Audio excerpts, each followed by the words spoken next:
You're listening to Bridge the Gap Season 3, a podcast dedicated to inform, educate, and influence the future of housing and services for seniors. Powered by supporting partners OneDay, TIS Insurance, The Bridge Group Construction, and Solinity.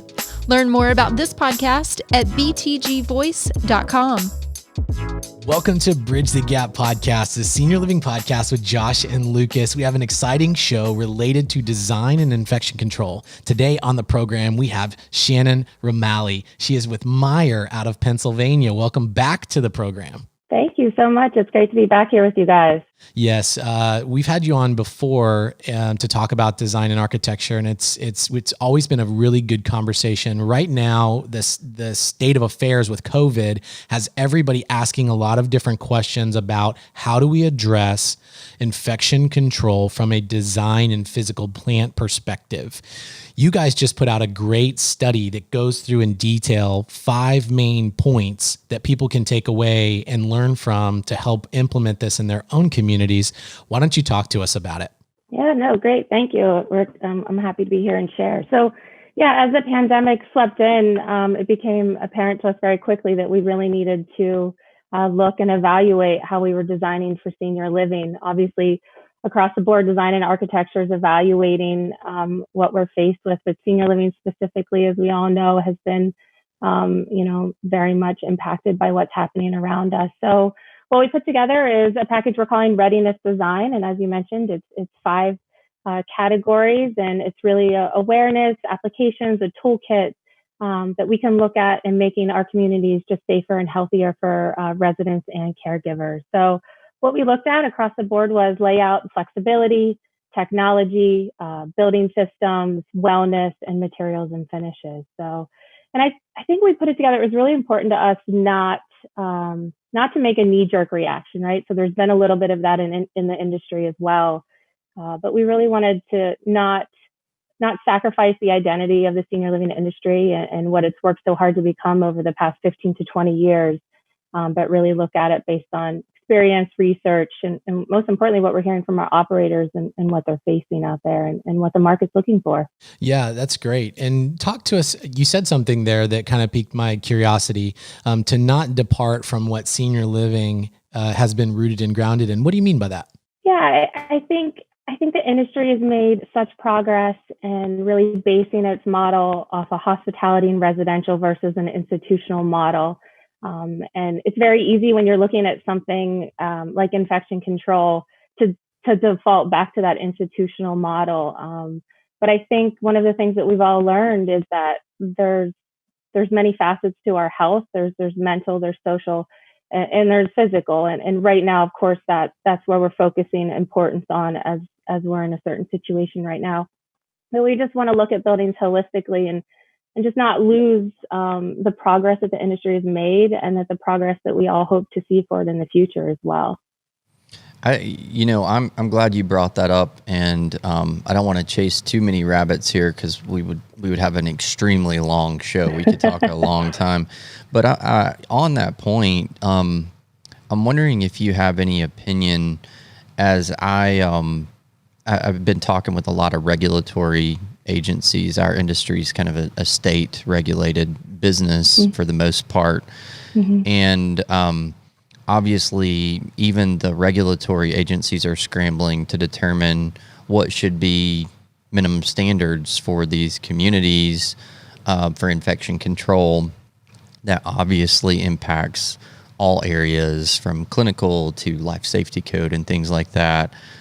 And sadly, just in my very limited influence, I think one of the easy buttons for regulators is to tap the language button and try to basically pull things out of much more higher acuity settings that are much more sterile institutional environments and drop that in. And that's kind of a fear, I guess, I have as an operator, to the point you made of like, wow, we've worked so hard to have culture change and impact the environments. And how do you think we're going to navigate through this with the regulatory agencies? How's that going to be impacted? I think the industry has a big hurdle as far as just education. I think for us that live and breathe senior living, we understand the different continuums, right? From skilled to active adult, assisted, memory care, independent. So I think education to the market on the different levels of senior living, I think will be very helpful in us navigating the regulations that come after this. I know we have some clients that are making that a priority in just their marketing efforts, just to educate the public on what senior living is. It's become apparent as more people are talking about it, how it's all lumped together into one category to the general public. So I think, educating will help us move forward in that path. I totally agree. Well, what we're hopeful for is even conversations like this on the Bridge the Gap platform with experts like you, and providing that education can help spread. So it seems like there's, these, if we wanted to bundle a couple of groups out there in senior housing as far as owners go and developers, there's those that have communities that they're operating and they've been working nonstop to care for their residents, to do the best infection control they can. And they're thinking of, what do we do to make our communities better? And then there's this group of people that maybe had projects in construction or they're in design phase, and they're thinking, oh my gosh, we need to rethink and reevaluate a lot of things.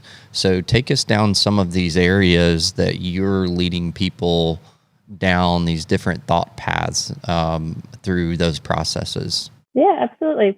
I think one of the first things I'll touch on as far as layout goes is just flexibility. And that's certainly not a new term. We've been promoting that in designs for a long time, but it's like now that next layer of flexibility that maybe we weren't thinking about before.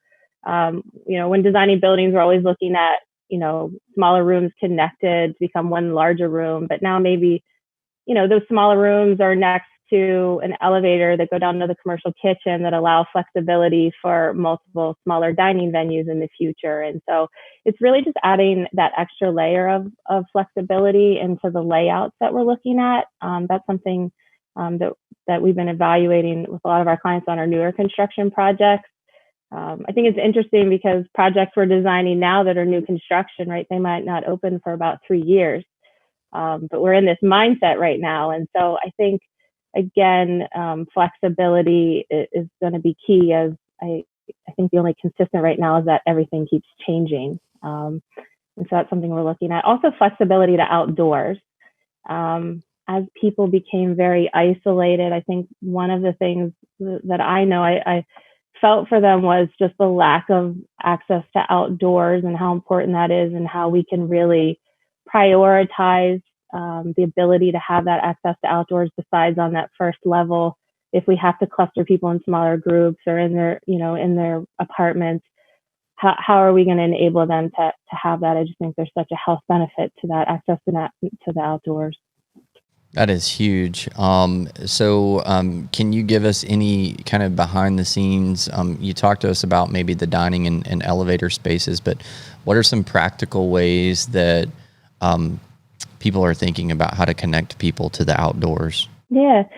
So, there's very simple ways that we could do it with flexible doors that open up to the outdoors. But I guess when you get up to those upper levels is where it tends to get a little more challenging. And, again, not necessarily new ideas as far as adding outdoor decks on those upper levels or green roofs, maybe even for independent or active adult, looking at maybe Juliet balconies. I think it's just reprioritizing where we want to spend our budgets, I think, is what we're seeing a lot of. A lot of the nice to haves have become must haves as we're navigating this. And so the priorities, I think, have really shifted on where the budget goes, and brainstorming those ideas. Have you seen a shift to thinking about, I hear a lot of talk, but I don't know if it's impacting design yet, but I hear a lot of people talking about all the HVAC and things like that, to where basically their ability to be flexible to isolate units, to isolate wings and things like that, but to be able to do it in a manner that it doesn't feel like an isolation wing in a much more institutional setting. Are you all dealing with that actively? Yeah, so we've been working with our engineering partners to evaluate, that's I think one of the biggest things people are looking at, right, is just the quality of the air circulation. And so we've been working with our engineering partners on that and what that looks like. And it kind of dovetails into technology a little bit, because I think the building systems have a lot to do with technology. And one of the investor partners of one of our developer clients, I was talking with them today, and they said, it's almost like this has pushed us into 2030 right now. And I thought that was such a great statement, because it has, it's things that people were like, maybe down the road. Now we're like, yeah, we need to do that. The market's expecting that of us now. And so I think we're seeing a lot with that, with building systems and technologies. Well, on the front of technologies, that kind of leads me to thinking also on the socialization piece, maybe people refer to it as resident engagement. Obviously, in a community setting, that's one of the big factors for a long time that we in the senior housing business, we know that's a big advantage of moving to a community, is to prevent isolation, which is what happens in the home. With COVID, it's kind of like the great equalizer, right? Because we're trying to get people to stay more isolated, which can be a little counterproductive to what we're promoting. But are there ways and creative ideas that you're seeing emerge where we can still, even by the design of the building or design of the technologies, kind of reimagine what resident engagement and technology looks like in senior housing? Yeah, I think, we're looking at, so the technology, as you said, technology is a funny thing, right? It has the ability to disconnect people as well as connect them. And I think right now we're seeing how much technology can connect people across the board, right? Especially in senior housing. So we are looking at how do we build the ability to have technology into spaces that we didn't do before. Even something as simple as having a telehealth room, having the flexibility to have that, and inside the apartments, having the technology in there that allows people to connect even if they're isolated in their rooms. And then looking at the next level of technology and how it can all connect together and talk to each other, and really getting into the complex system of that as well. So yeah, we're looking at it. As far as the social engagement, there's a lot of potential for how it can keep people connected. How are you guys interacting right now with your clients? I mean, I think a lot of, at least when I've been designing communities in the past, it's so many meetings face to face and so much. How has technology equipped you guys to interact and interface with the designs of buildings right now, or redesigns of buildings? Yeah, I mean, I've spent more time on Microsoft Teams and Zoom than I've ever known possible, as I'm sure most of the world has. And so, we've been using that a lot to connect with people. We've the world is slowly starting to open up a little bit more, and having more in-person collaboration we think is so important. But we've been using the technology to move forward with buildings and designs. We use a lot of visualization at our firm to help clients envision what spaces are going to look like. And so that's been very helpful for us as well in this environment, that we still have that tool where even if we can't be in front of them with materials and finishes, we're really able to fly them through a space and they can envision it. So we've been fortunate that we've been doing that for some time, and it's been very helpful during this time of separation. So let's kind of round out the show. What are another maybe one or two categories that you mention in this document that are important for our listeners? I think wellness, I know we've talked about in a couple ways, but wellness encompasses so many things, physical, mental, social. And one of the things that I've really seen get a lot of attention is the Wellbuilding Standard, which really excites me as a designer. I believe in a lot of what it promotes. And again, I think that falls into it was a nice to have, and now people are looking at it a little differently. And, depending on where you fall with wanting to actually be certified, but just the principles behind it are getting a different level of attention. And I think that's really exciting. And we're seeing that really heavily talked about right now compared to before the pandemic. And so I think that that's exciting. It's not only helping residents, there's a lot of operational components to the Wellbuilding Standard, and it has so many benefits to our caregivers, which I think we've all seen how important and valued they are through all of this too. So with all of us spending 90% of our lives indoors, to really think about the impact that the built environment has on our health, and people really paying attention to that now is, I think, one of the positives that's come out of a very negative situation. So. Well, my question from, I'm trying to think about, we got a diverse audience, and there's probably some folks out there that you just piqued their ears, right? And they're thinking, oh gosh, I love that, but what is it and how difficult is it to achieve this Wellbuild standard?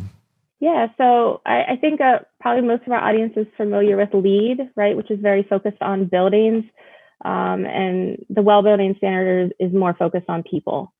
And so it's something that is very not just design and construction, but also operationally based. So it's really a collaborative and comprehensive rating system. It's a living certification that happens every 3 years. And so it's an investment in creating a healthy building and an environment.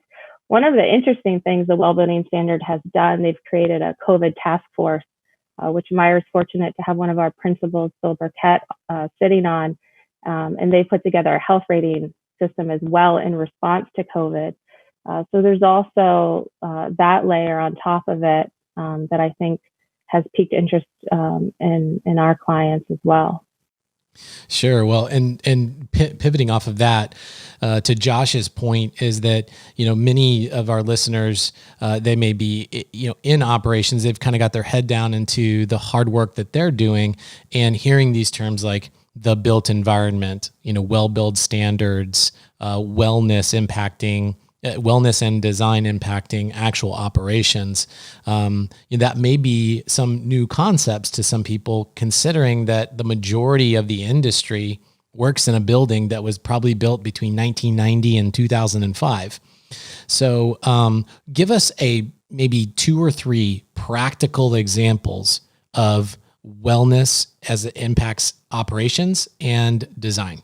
Right. So I think something I could focus on as far as wellness, in fact, impacting operations is the Wellbuilding Standard has a whole nourishment component to it. It's solely focused around how you promote healthy habits surrounding eating and nourishment. They also have components around fitness, right? So those are very operational based that you don't necessarily need a new shiny building to make happen. You can kind of look at those principles and how you're operating your building and how you could promote those healthier habits. On the design side, the light section has a lot of great components as far as circadian rhythm lighting, which I know is something I'm very passionate about. I think that our lighting, not just access to natural light, but our indoor lighting really plays a big part in how we respond in an environment. And so that's something we're actually implementing on 2 projects we're in design right now with.